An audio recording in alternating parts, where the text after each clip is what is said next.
সকালবেলায় পেঁচার মতো মুখটা নিয়ে আমি আবারও হাজির হয়ে গেছি। Hello family, good morning. Back camera একটু ভিডিওটা করার চেষ্টা করছিলাম, ওই আর কি। চলো টপিকে আসা যাক। ব্যাপারটা হচ্ছে, ঘুম থেকে তো উঠেই পড়েছি 8টার দিকে। এরপর মা, আমি আর ঠাকু মিলে জায়গাটা পরিষ্কার করছিলাম। এর কারণ হচ্ছে, আর মাত্র কয়েকটা দিন পরই কালী পুজো। মায়ের আগমনের জন্য আমার বাড়ি অল্প অল্প করে সেজে উঠছে। যারা আমার ভিডিও নতুন দেখছো তাদের জন্য বলে রাখি, আমাদের বাড়িতে প্রতি বছর কালী পুজো হয়, তাই আয়োজন শুরু হয়ে গেছে।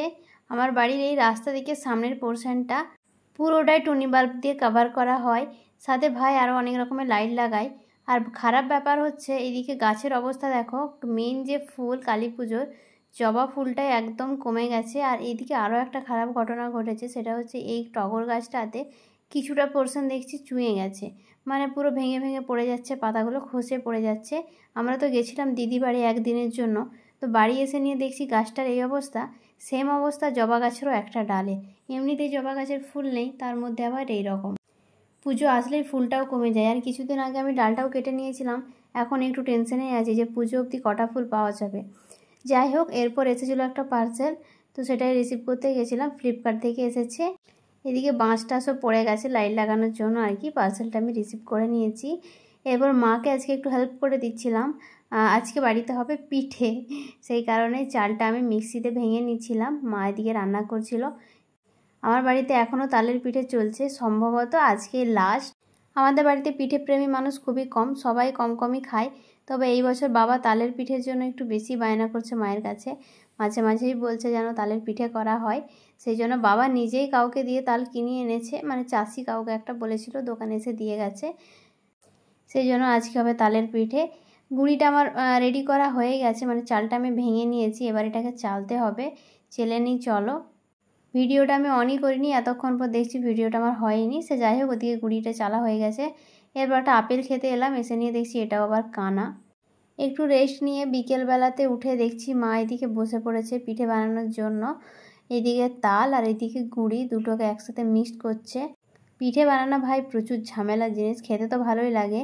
এক মায়ে হচ্ছিল না, আবার এসে গেছে আমার দুই মা। গুলু চলে এসেছে এখানে মস্তানি করতে। এই বাচ্চাটা না থাকলে সারাক্ষণই যেন ফাঁকা লাগে। ও ঘুম থেকে উঠে নিয়ে চলে এসেছে, এখন মায়ের সাথে সাথে থাকবে।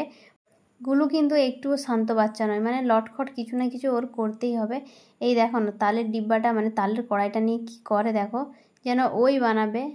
শরীরে ভয় প্রচুর আছে, কিন্তু মস্তানিগিরির শেষ নেই।